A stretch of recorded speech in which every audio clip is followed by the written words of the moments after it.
Welcome back to another episode of the Girl Stop Playin podcast. I'm your host, Coriel, and here at the Girl Stop Playin show, we encourage you to stop playing with your potential and start working for what you want in life and in love.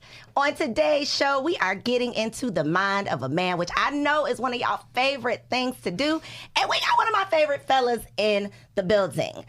The one and only, the author, the relationship coach, Mr. Stefan Labossiere is in the building, y'all. Did I say it right?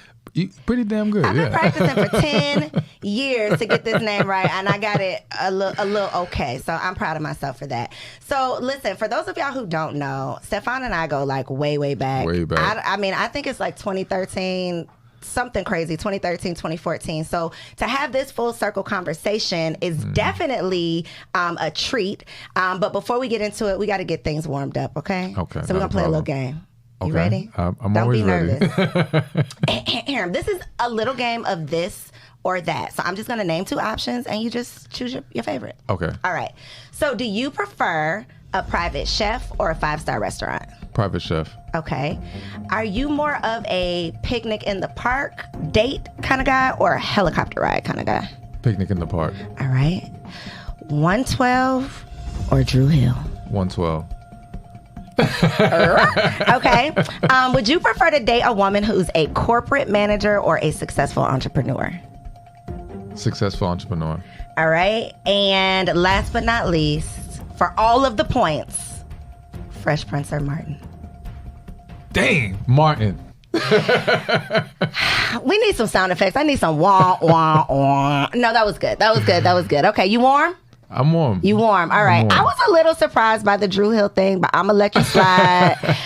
Let's get into, though, the corporate manager versus the successful entrepreneur. Now, B. Simone got herself in a little trouble. I don't want you to get in any trouble, so think before you speak. Of course, but always. What makes you... I mean, you had to choose one or the other, but what makes you say I would be more interested in dating a successful entrepreneur?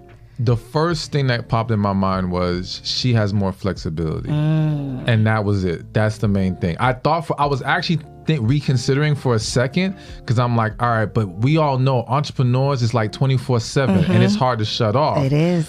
But you have the power if you want to make it you happen. See what I'm saying? Yeah. Where the corporate manager has to answer to someone, and I don't like that. Yeah. I mean, again, if I have to deal with it, it is what it is, but that would not be my preference. Have you dated? Like, has this been a situation for you? No, not really. So I think that's what B. Simone was trying to say. You know, the people just kind of ran with it. But I think that was her intention. And I have actually heard the opposite from an entrepreneur who had a preference of dating a woman with a typical 9-to-5 or a career for more of like the certainty of it and the benefits of it, you know, the insurance and the things and all of those things that come along with it. So I've heard both sides, but I definitely agree with you with the freedom and flexibility thing. I think it's like I couldn't imagine like the freedom and flexibility back when I was working the 9-to-5. So I think it's like you're on two different, wavelengths. Yeah, and I think the person who had that other perspective, I don't know their situation, but they may be speaking from a position of they don't have certainty of their own financial position, so they have to be more concerned with the woman. Yep. I have no concern. I'll just saying. We got you. Okay. That's no. Not an issue. No, we don't worry about issue. that. Okay. Yeah. So, with that being said, catch us up. What's your current relationship status? Single.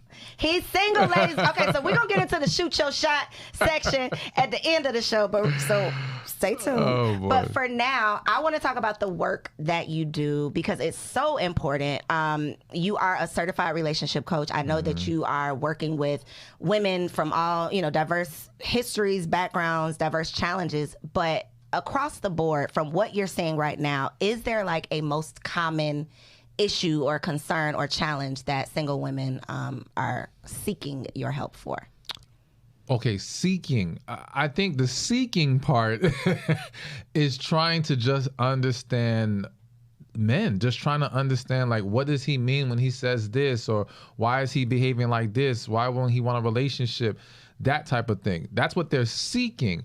What the actual issue is that I see that's common amongst women and people in general is a lack of healing. That's the number one issue. So you may start by asking me questions about that, but if we dive deep into your situation, we start realizing, okay, there's some things from your past you never healed from. And it's contributing to why a lot of women's confusion with men is not because you don't know. It's because you struggle with embracing what you know and accepting your intuition, accepting the facts that's been laid out before you, because you don't want to have to walk away. You don't want to accept that reality. Because again, if a lot of times when you're coming from that place of lack of healing, there's just so many different factors that now play into why you struggle to accept what's really going on here. So to me, I'm really just helping you realize or confirm what you already knew deep inside. I'm not always, like, I don't seek to say some brand new stuff. I'm just saying what you needed to hear. How are women receptive to it? I mean, they obviously sign up so they, respect your opinion, but do you ever feel yourself having to deliver information or a message that is not received well? So they're receptive, but they don't always do the work. They listen, but they ain't gonna do the work. Yeah, so that's the thing, especially with the healing. And again, I know healing is hard. You know what I'm saying? And going through that whole process is not easy, but it has to happen. And when it doesn't, we're going to keep seeing the same issues. So what are some, I guess, signs, like for the people who are watching this and they want to become more self-aware, but maybe they're the people, who you're talking about, but they don't recognize that that's them. What are some like red flags of things that people say to you and you're like, oh, yep, you probably need some healing? Like, what are some things that we just might not recognize? To me, if you're holding on to very negative perceptions of things or people, you need to heal. Anyone who's healed can start to see the good that exists. It doesn't mean we're blind to the negativity and the toxic energy and everything out there, but we know good exists because now when you're healed, the good in you rises to the top. So if you know you're good, it's easier to believe someone else is good. But when you don't have that in you, if you have negativity dwelling within you, you're going to always see negative in other people. You know what I'm saying? So to me, yeah, negative perceptions, when people are extremely judgmental, all right, to me, that is a sign of you haven't healed. Again, healed, happy people don't go around trying to judge and condemn everybody, all right? That's not how, if anything, that person wants to stay away from drama, wants to stay away from all these extra negative confrontations. It doesn't mean they would have an issue expressing themselves, but they just don't engage in those things. So when you're so willing to engage in being negative and arguing and being judgmental, you're not healed. You got negative energy inside you that you haven't resolved. You know what I'm saying? And then the other thing is just, for me, it's not what they say. It's just an energy. It's just a spirit. If I'm in your presence and I feel this hardness, I feel this closed off. And I understand people want to say, oh yeah, but if you don't know someone, you're not going to automatically be open. I get that. I think there's a difference between being cautious and observing and being standoffish and afraid and walled up. You know what I'm saying? So I'm not knocking anyone for surveying the situation before they open themselves up, but a lot of people just have walls up. So the people who say, you see the Atlanta quotes, right? Like, it's no good men in Atlanta, it's no single men in Atlanta, it's no straight men in Atlanta. People who say those things, that would be like red flag for you, like this person needs healing or this person may just have a negative mindset. Like, is that what you mean or no? No. So for those, I'm not going to automatically jump to they need healing because I think a lot of people have been brainwashed. Again, I remember when I first moved to Georgia, people were saying, and they still say it, oh, the ratio's 10-1. Ain't no damn 10-1 ratio. Like, look at the census data. It's like 1.1 something or 1.2 to 1. And then they say, oh, but men are gay and men in prison. Okay, there's gay women. There are women in prison. Y'all never discount those from the women's side. And then that whole statement, the premise is every woman in circulation is a good woman, but there's only a handful of good men. Yes, but there's only a handful of good men in the circulation of men who are available. That's not true. So is that just a fear-based thing that women tell themselves to make themselves feel better about why they don't have the man that they're seeking? Yes, it's fear-based. It's validation for why there's not success. It's easy to blame external forces as to why I'm not getting what I want, rather than to look myself in the mirror and accept maybe there's something that I need to do differently. It's the same thing. And for anyone who feels some kind of way about that, it's like if a man came to you who was broke and not doing nothing with himself, he said, oh, there ain't no jobs out here. You'd be like, nah, bro, you're just not hustling. You're just not applying yourself correctly. And you're going the easy route by claiming the economy and job. And it doesn't mean that there isn't negative factors in those areas, but people who succeed don't give in to those negative thoughts. Facts. Plain and simple. Facts. So a couple episodes ago, we had Steve Harvey's daughter here, Carly Harvey. Carly Harvey Raymond, let me put some respect on her husband's name, okay? And we talked about the 90-day rule, right? You know, Steve Harvey's book, his 90-day rule, you don't have sex with a man before 90 days. How do you feel about that rule in particular? And then what's your perspective on sex and dating? Okay, so that rule in particular, I'm not a fan of specific rules like that. And don't get me wrong, I get it, because I guess you could argue some of the things that I teach are rules. I just think that hard deadline timelines like that they can be tricky because, okay, you may have been dating him for 90 days, but you don't know him in 90 days because you haven't had the tough conversations. You're not asking the right questions. You know what I'm saying? And even if he lasted 90 days, he may have been acting a fool the whole 90 days. Just because he's still around doesn't mean, oh, now it's time to move forward and get together that way. So to me, it's less about the 90 days specifically, and it's about the work that was supposed to be done in the 90 days. Now, if you complete that work in 30 days and you know what you're getting yourself into and you know what he wants and you guys are on the same page, y'all are grown adults. Y'all can make your choice. But again, it's not the specific time, it's the work. Now, as far as sex and dating, to me, I just think that people have to be honest with themselves about what they can handle. All right. We can go the spiritual route and say, wait till marriage, but we know realistically, most people ain't waiting. And so what I tell women is like, don't sleep with him until you're okay with what happens next. So if you sleep with him today and he doesn't call you tomorrow and you're going to feel cheated and robbed because he didn't call you, you shouldn't have slept with him. That means you slept with him for the wrong reasons. You slept with him because you were expecting something to come out of it. If you sleep with him in the dating phase, it better be because you just want to enjoy this experience. That's how you're feeling. I'm not saying you should feel that way, but that's your choice. And at least now, if things don't go as planned, you don't feel like, oh my gosh, you know, I cheated myself, I lost, you know what I'm saying? Because that can be very discouraging and send women down a negative spiral from there. You know what I'm saying? So to me, it's just be honest with yourself about that, but also be honest about how long you need to have clarity on what's going on here. Sex can cloud judgment. So if you jump in too fast, it can easily mess things up because now you start overlooking red flags that you shouldn't overlook. You know what I'm saying? And here's the crazy thing. People love to act like it's because it's good sex. There are tons, millions, hundreds of millions of women who have held on to men and it was bad sex. All right? The whole good sex thing is a cop-out.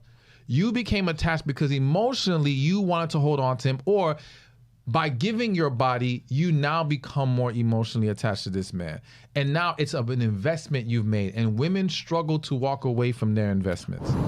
You know what I'm saying? So you got to be real. What can you handle this without getting caught up?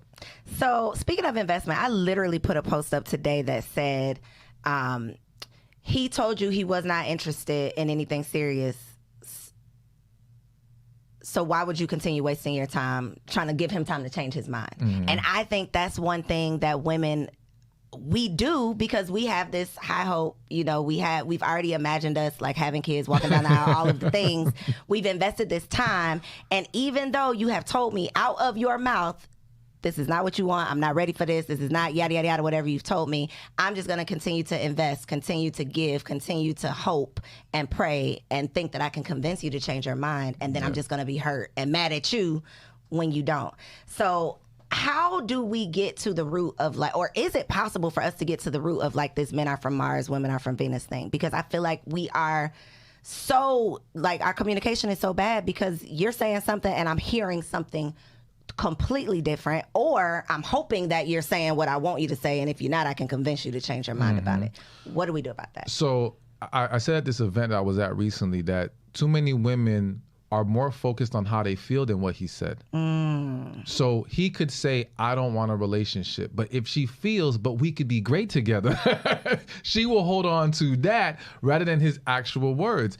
And I think that the key for men and women to get past this whole men are from Mars, women are from Venus, we have to start to understand we're not wired the same way.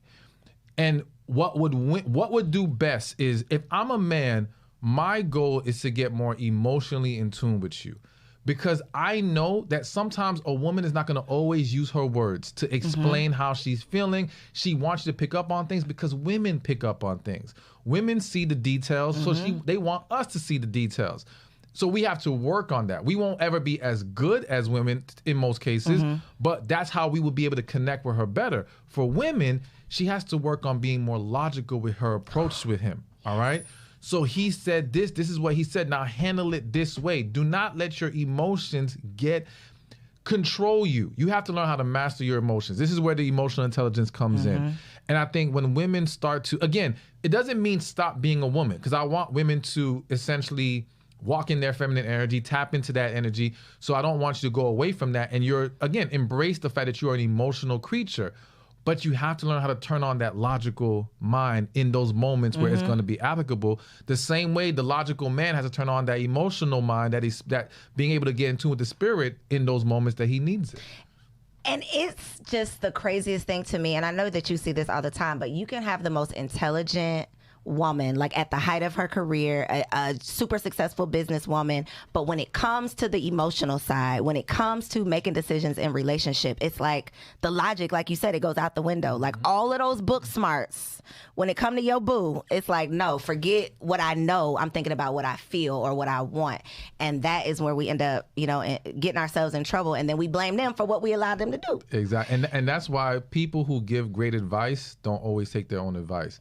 Because once you become emotionally invested, it's like your brain gets scrambled. You just don't see straight anymore. So it's a struggle for everybody in that regard. So one of the things that I think is super hard for women to accept, or it's a fact that they just might not know, so I want you to speak it. How do men see sex? What is sex to men? Because I say this all the time. Like, I have been blessed to have an older brother, the homeboys. I've had these conversations with several men. A lot of women have not had this conversation with a man or heard a man having this conversation. So from a man, how do men view sex? All right, now real quick, I'm just gonna say that there's always exceptions to the rule. Go ahead and throw out the disclaimer. And some men are gonna see things differently. I think for the majority of men, sex is just viewed as a pleasurable experience. That's it, a pleasurable physical experience. There may be some emotion a little bit in that moment, but it stays in that moment for the most part. It's just not much more than that for the guy. Now, don't get me wrong. And when I say there's emotion involved, I think when he actually likes the woman, he's in love with her, then it becomes something more than just a physical experience, a chance to bond with her, get closer to her. But outside of that, yeah, it's just physical pleasure. Do men have sex with women they don't like? Hell yeah. Look into that camera. Look into that camera and say, yeah. Why? Why, Stefan? Oh my why? God. Not only do men, now again, not all men, but not only do men have sex with women they don't like, there are tons of men who have sex with women they're not even attracted to. So again, this is the men are from Mars, women are from Venus thing, because speaking for the majority of women, I can't even fathom a man on top of me that I don't like, I'm not interested in, I'm not attracted to. Like that, why would I do that? You all are totally... Well, so their heads are exploding right now, Stefan. Their heads are exploding. So now, again, I'm one of those guys where I cannot sleep with someone I'm not attracted to. I'm very visual. I need that stimulation. Thank if that's God, you not got there, some standards. Okay. I can't do it. But I know dudes that have none. As long as you got legs and something in between, it's a wrap. Okay. And they will have sex out of the mere convenience of it in that moment. Yeah. Yes. Yeah. Because again, it is simply a pleasurable physical experience. They're viewing that woman as a chance to get off. That's it. That's all it is. And so, yeah, and as far as not liking her, because the reality is that he only has to tolerate her for that moment in time.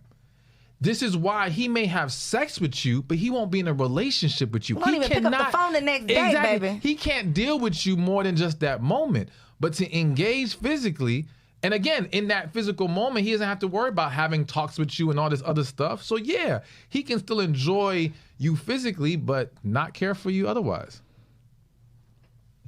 So we're going to pause. A moment of silence for y'all feelings and your edges.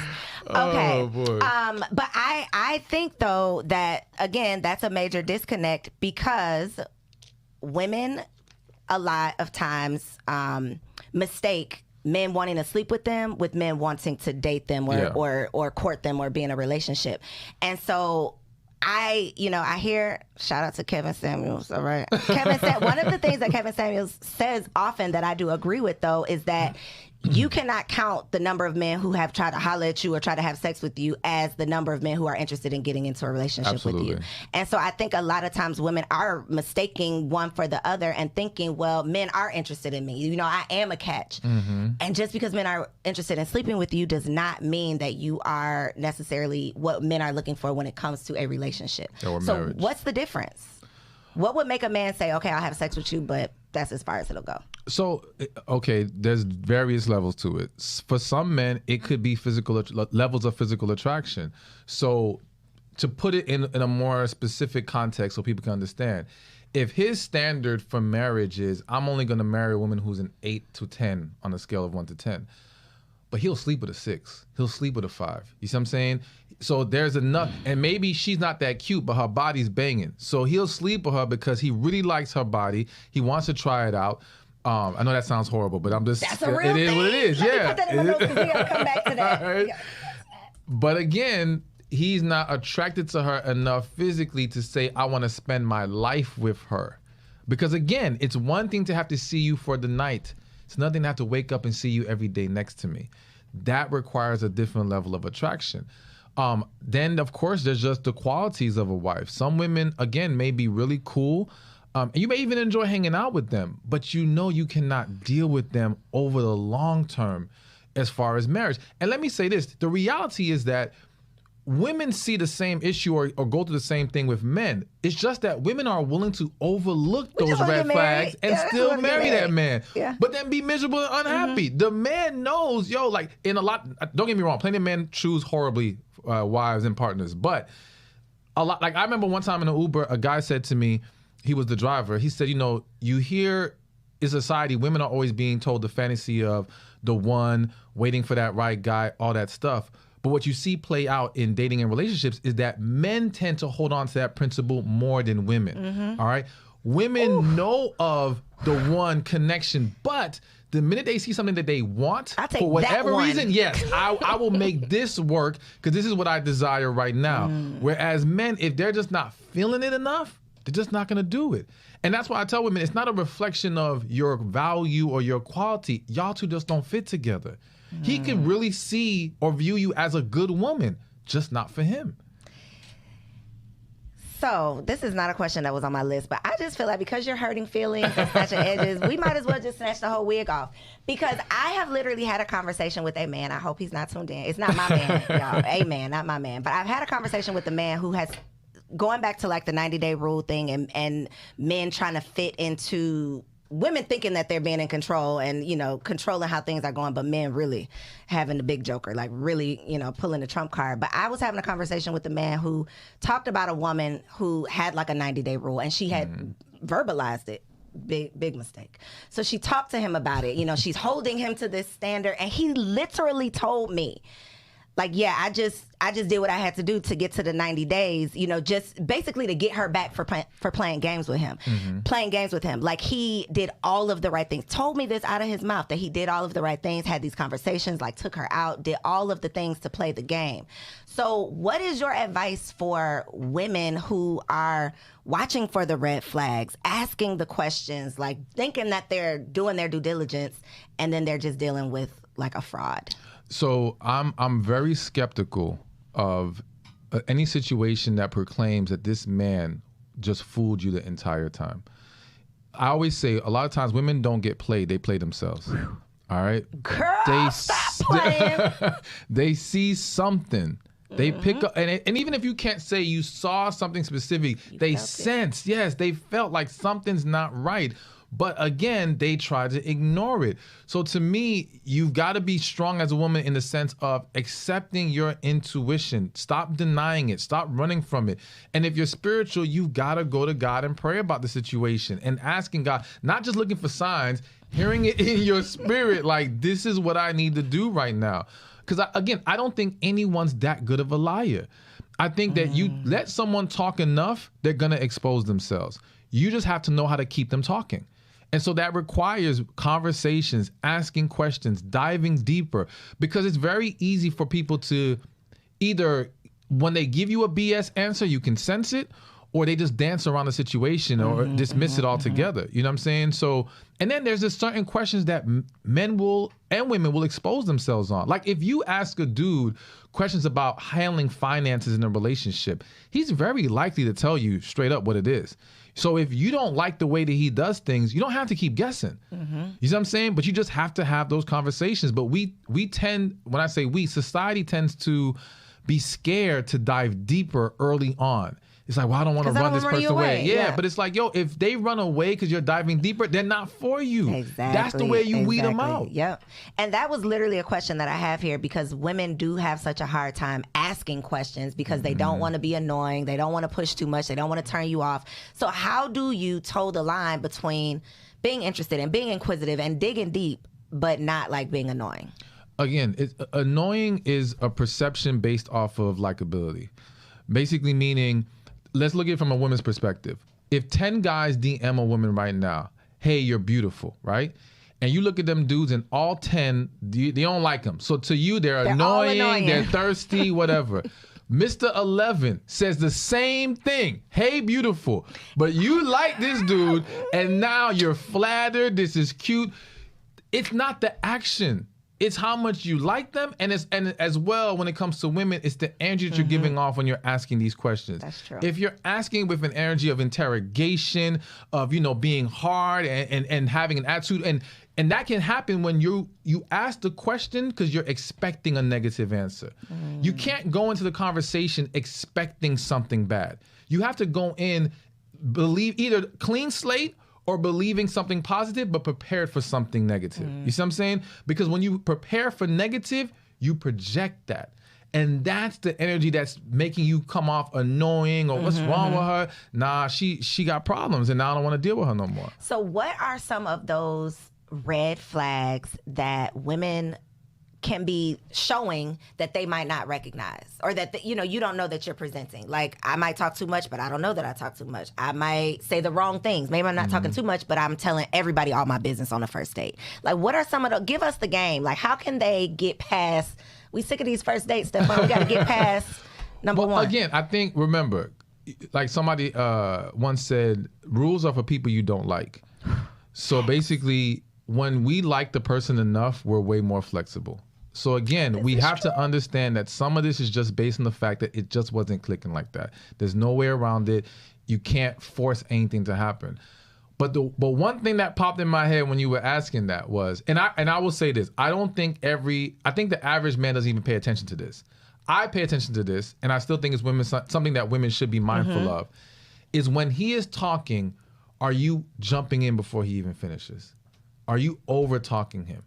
Now, people will say, well, I'm getting excited. I don't mean to cut him. No, but it shows you're not presently listening. And if I'm talking to men, I'm telling them that's a red flag they need to be mindful of. Because now what's going to happen is, as you go further in that relationship and y'all having discussion, she don't listen no more. She always overtalks you, always jumps in, cuts you off, and that's going to cause a problem. And so now... I wanted to say something, but I was holding it in. and that's where a lot of things go wrong, because then what happens is, and it's a crazy thing, because so the woman kind of dominates the conversation in that way, jumping in, cutting them off. And a lot of men, instead of correcting that situation with her, letting her know this is not acceptable, they cower to it. And now they end up becoming more silent. But then that only pisses her off even more, because now you're not talking. Why aren't you opening up? So it just creates a snowball effect of negative problems, and it's like, it's just not worth it. So it needs to be nipped in the bud as early as possible. And of course, that goes for both sides.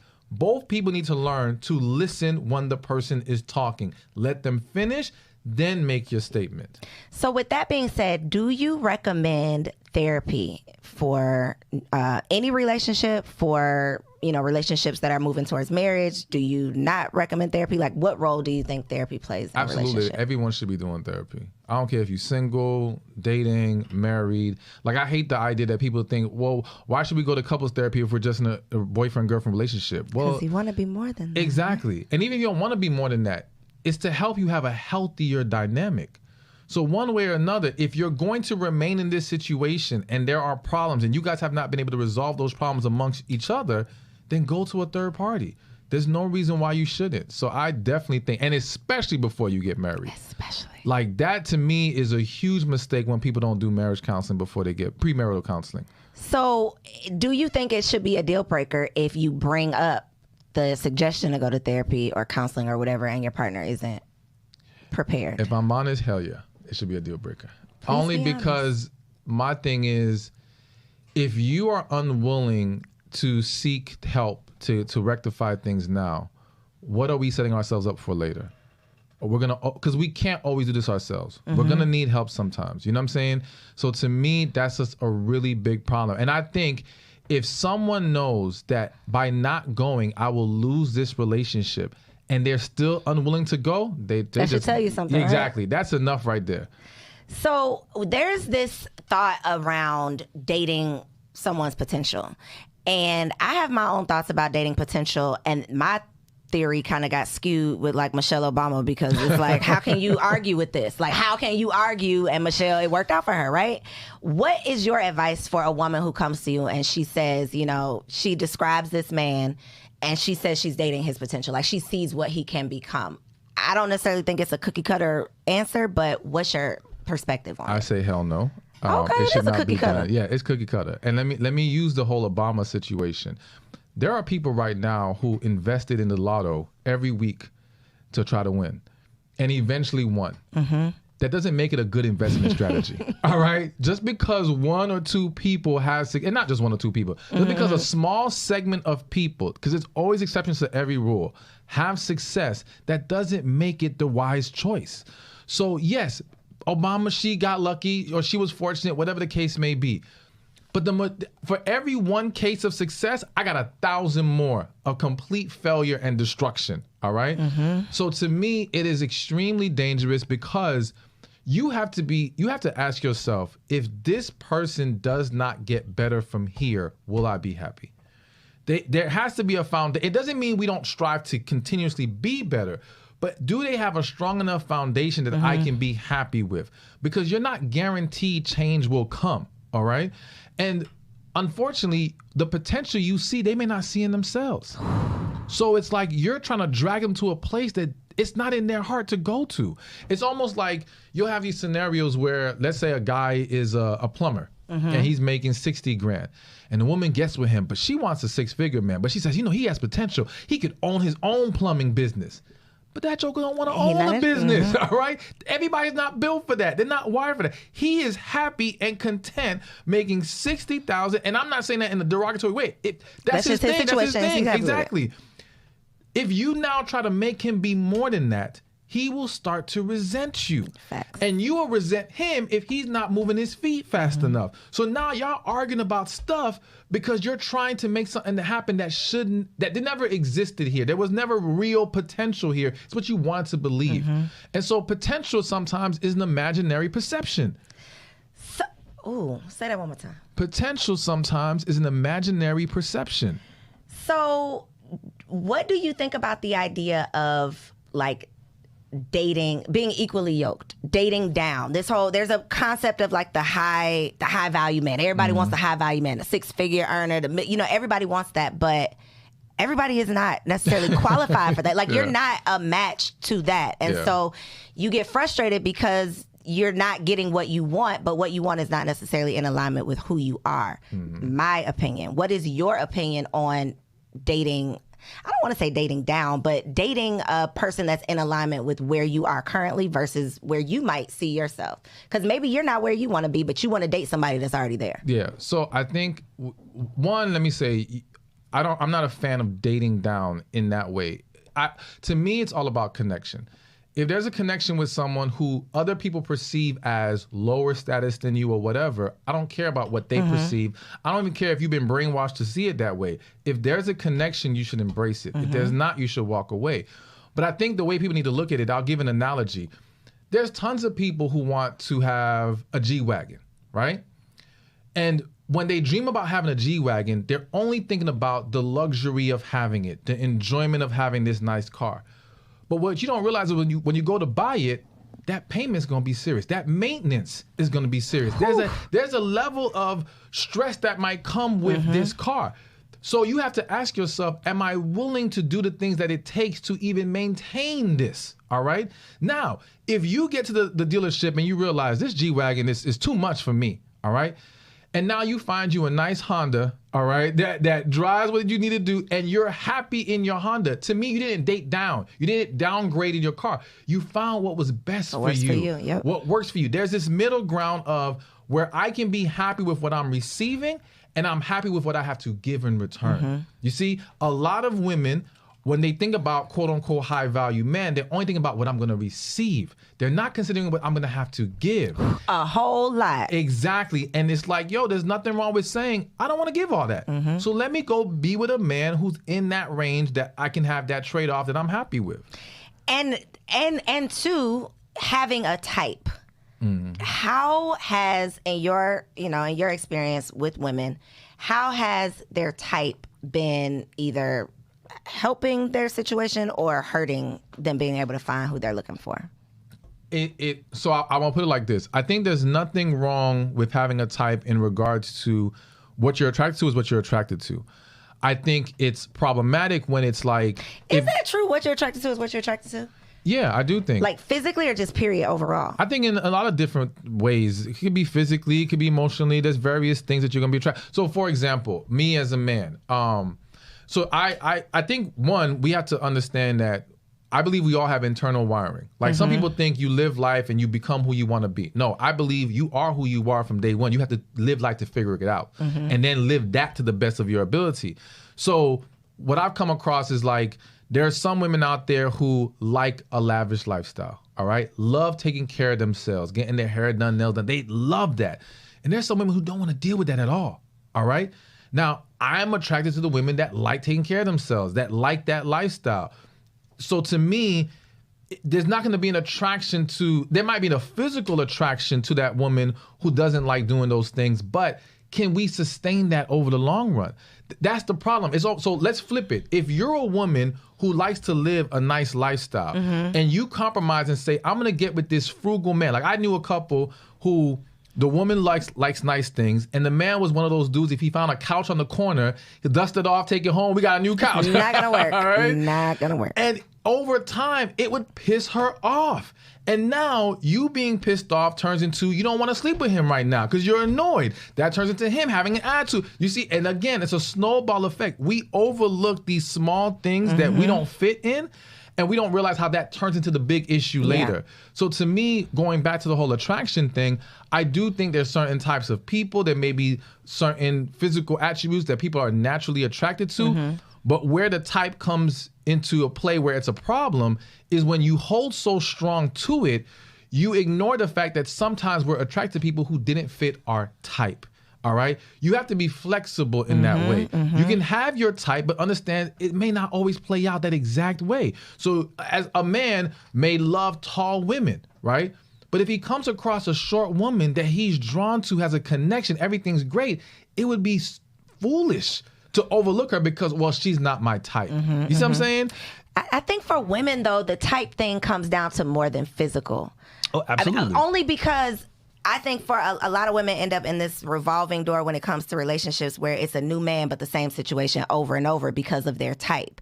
Not they look alike, but it's the type of, the way that he picked you up, what he said to you, the type of conversation he has, that type. And that is what gets us into trouble a lot of times because that type is usually based on the butterflies, the bad boy thing. That is what is fun and exciting, not the bugaboo, not the one that's saying, the nice, sweet Well, you know what? things. So I actually was speaking to somebody in my DM, actually. It's going down in the DMs? Public figure needed some help. And we had this conversation because she actually recently left a really good guy because she typically likes a bad boy, whatever. And I explained to her, I think society mislabels what's really going on here. The issue isn't that women like bad boys or men who treat them poorly. They like masculine men. Okay. All right? Plain and simple. If you are a man who can be loving, respectful, nice, all that stuff, but still be masculine, you're going to get women left and right. They're going to still love you. All right? Are there some women who may have this You know, let's say she just likes a hood dude and he has to be a hood dude. But listen, I've met women who she may have dated hood dudes her whole life, but if she meets a dude who has that masculine energy and doesn't look exactly like the hood, she's still drawn to that man. Gotcha. I think it's the masculine energy. So what women have to understand is and that's why you have to be flexible and realize it's not the type, it's the energy, it's the attraction, it's those fundamental things that you have to now evaluate, because there are tons of good masculine men. You don't have to have the dude who treats you like crap to have a masculine man. You know what I'm saying? And it's the same way women will say, oh, well, men just want hoes. Ain't no man waking up saying, I can't wait to marry a hoe. Like, that's not what the man thought. Y'all are smashing them down. Yeah, smashing and marrying is two different things. But the point is he attracted to hoes, or is he attracted to women that present themselves in a way physically that he's drawn to? Is he attracted to women who like to look good? Is he attracted to women who have nice bodies? Because if he's just attracted to hoes, then you can find you an unattractive hoe and he would still want her. But that's not what happens.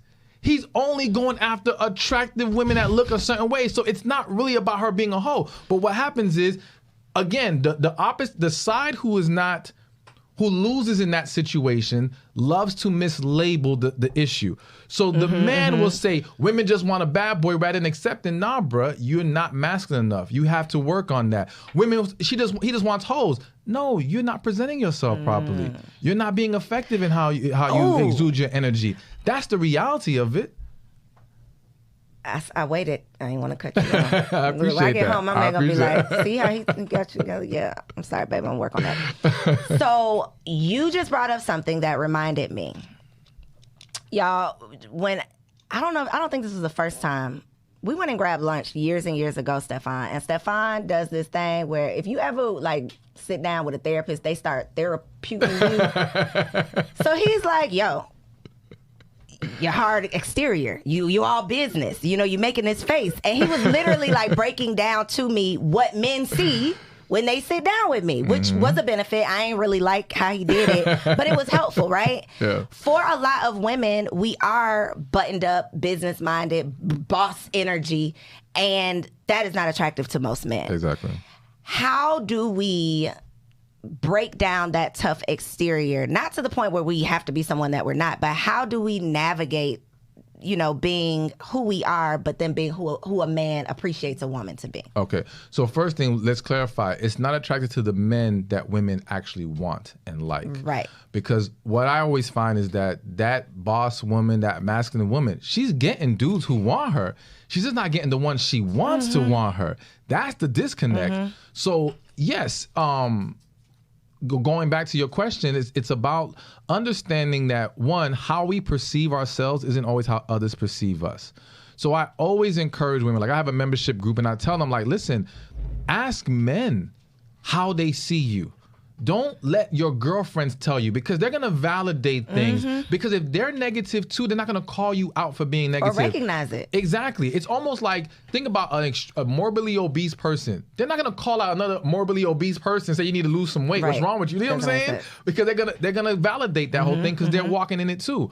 So women have to be mindful of that yes, how you're coming off is going to have a huge role in how people receive you. And the pushback I get is, well, I am feminine. When I'm in a relationship, I'm sweet, I'm submissive, I'm this, I'm that.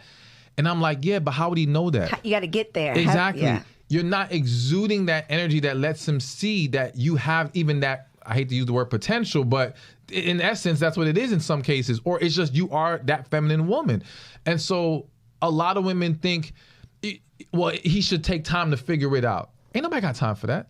Especially, again, this is where we're going into the type of man you want. You want some successful, well put together man. He don't have time to be surveying the situation and digging deep into every woman who catches his eye. Do you know how time consuming that is? And one of the analogies I love to use, because I even use this analogy in regards to why people should be using physical attraction as a evaluator for relationships. And I'm like, if you had Walmart hiring for cashier, paying minimum wage, and they only got 5 applicants coming to them, they got time to sit down with every applicant, dig deep, and figure out who they want to hire. If you're Google and you're hiring a position making 6, 7 figures, You got thousands of people submitting their resume. You ain't got time to evaluate and interview everyone. So what do? You start to weed them out. How do companies weed them out? Well, back in the days, it was if your resume don't even look right, forget what's on it. If the paper's wrong, if the color's wrong, if the texture is bad, in the garbage. You could have been an amazing candidate. You won't make it to the next stage. Make the cut. So you got to understand that when you're trying to date in that pool of men, and in general, it would be beneficial to be mindful of what are you exuding that allows you to attract those kind of people and for them to see that you can be the woman that they would want to entertain. So what are some of these feminine things? Because it's hard out here, Stefan. Listen, I'm really loving that social media has this whole like soft woman thing, like this whole soft woman movement. I am loving it because I'm tired of working hard. But most black women were raised to believe that we had to work hard. Like if we're not working hard, if we're not taking care of ourselves, if we are not independent, if we can't do it all and handle it all and be strong, then we're not doing it right. So now we're 30 plus and the men are like, yo, you too hard. And it's like, this is who I am. So what are some things that we can start to do? You know, maybe wear pink or, you know, wear some softer colors. I think we talked about that. See, I was listening. He was like, yo, you showing up with all this black. I got my man with my black on though, y'all. So we don't know about that rule. But I do remember you saying it. But what else can we do? Exceptions to every rule. Exceptions to every rule. Those things do matter though. Yes, but so the first step is though, stop saying this is who I am. It's not who you are. It's who you have become because you've been conditioned to believing this is what it should be. You become comfortable in your masculine energy and detached from your femininity. But the reality is that that feminine energy is still in you, which is again why when you're in a relationship or when you're emotionally vulnerable, it comes out. Yeah. Or even better, some of these same women who are so hard, put them around kids and they're joyful, they're sweet or whatever. Put them around a man, they shut the whole thing down. No more feminine energy. So the reality is that it's not that you're not feminine. Okay. It's that you don't view the child as a threat. Right. All right. You view men as a threat. And because of that, you become defensive around men, but you're not guarded around children. That same energy that you give kids, give that to a man, see what happens. I remember one time I had a client. So I think she came to an event and I had that whole speech about feminine energy, and she came to me afterward and she said, you know, she was dating this guy. Her son, who was like 22 in college, comes home for the weekend, and she said the whole weekend she's serving him, calling, baby, what you need, boom, boom, boom. The child leaves, go back to school. The boyfriend looks at her and say, why you never talk to me like that? You talk to him with all this great, I don't ever get none of that. And that's when she realized, damn, I'm really giving them that hard energy. You have it. You just have issues stopping you from giving it to the man. I think you just saved some souls out there, Stefan, because I hope so. Listen, for a woman who presents with, some masculine energy, it's like learning a second language for someone to tell me to become feminine. It's like, well, how do you do that? But it is a totally different energy when a child is around. It's like, you just melt. Versus a man, and it's like, yo, what's up, bro? It's like you have to be on guard. You're defensive. So I hope y'all just caught that gem, because that was a really, really good one. I appreciate that. And I think, too, when you mentioned, the whole take me as I am thing, it's also, I believe that we were raised to think like we are the prize. So you should be happy with what you get. Like, this is who I am, this is what you get, and you should be happy with how I'm coming.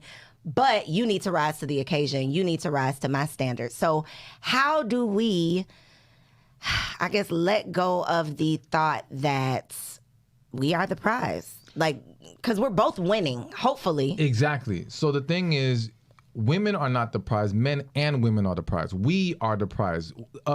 A good man is a blessing to a woman. A good woman is a blessing to a man. Everybody wants to use the scripture, he who finds a wife. Listen, stop with all that, all right? Number one, it doesn't even mean that a man's supposed to go chasing after women because she's the prize. That ain't what it means. That's not what it means, no. Because to find does not mean to necessarily go search or chase. I could be walking down the street, found $1. I found $1. I wasn't looking for the dollar, but I found it. You see what I'm saying? So I don't have to be looking for this woman, but I've come across a great woman and now I found something good. Okay, you see what I'm saying? Okay. So this idea that I have to be pursuing it always is not true. And again, that's how it is too. Y'all don't be looking for wives. You just, there's one. Some men are. Listen, I know some men in Atlanta, 6-figure earners talking about they can't find a wife. Bring them down to the studio because I got the ladies for them. Stressed out. They're like, it's a struggle. But again, it's a struggle because certain attributes are being overlooked, in my opinion. All right. But to go back to the whole men seeking out and well, how do we get into that again? We're talking about us both being the prize. Yes.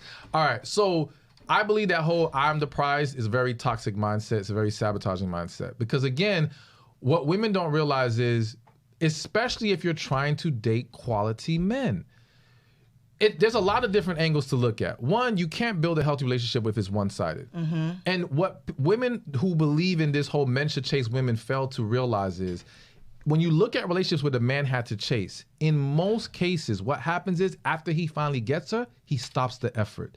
Because to him, if I did all this to get you and now I got you, now it's my turn. I done did all this chasing. Where's the return on my investment now? Mm-hmm. But because she's so conditioned to him doing all the work, she doesn't know how to step up in that way.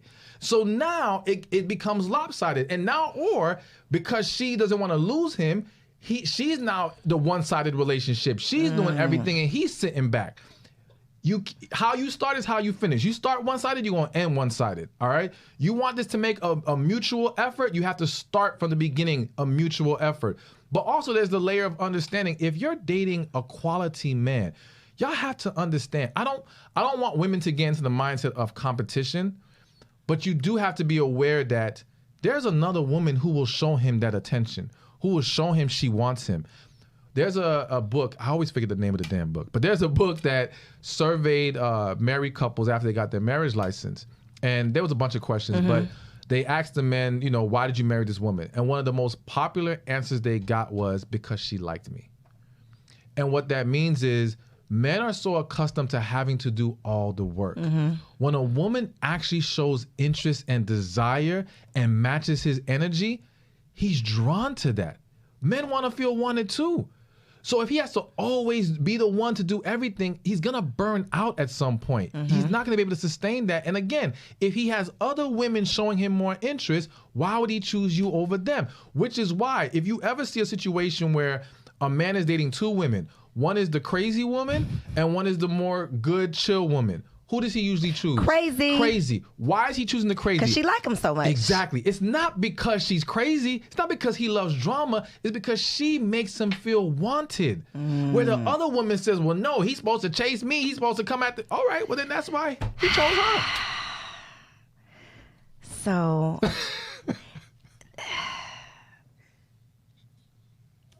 Y'all, I'm like, that might be part 2. That might be the next episode, because that really is like the round and round, merry-go-round, and we end up with results that we don't want, and it's because we are, I guess, not self-aware enough to know those things, are not willing to be honest enough to recognize those things. But it's a tough pill to swallow when you have to realize that you actually got to do some work on yourself, so that you can show up and be in alignment to this man that you want to be a match to. Absolutely. And I think the other problem is like the mentality of, when he shows me enough, I'll do this, is a problem. Even with the whole feminine energy, like I've seen, there was a quote, I forgot who quoted it, but they was like, a woman is going to be feminine to a man who makes her feel safe and all these things. And don't get me wrong, I do believe that a masculine man naturally pulls femininity out of a woman, all right? However, if you're making it his responsibility for you to be feminine, you lost. You should master your own femininity.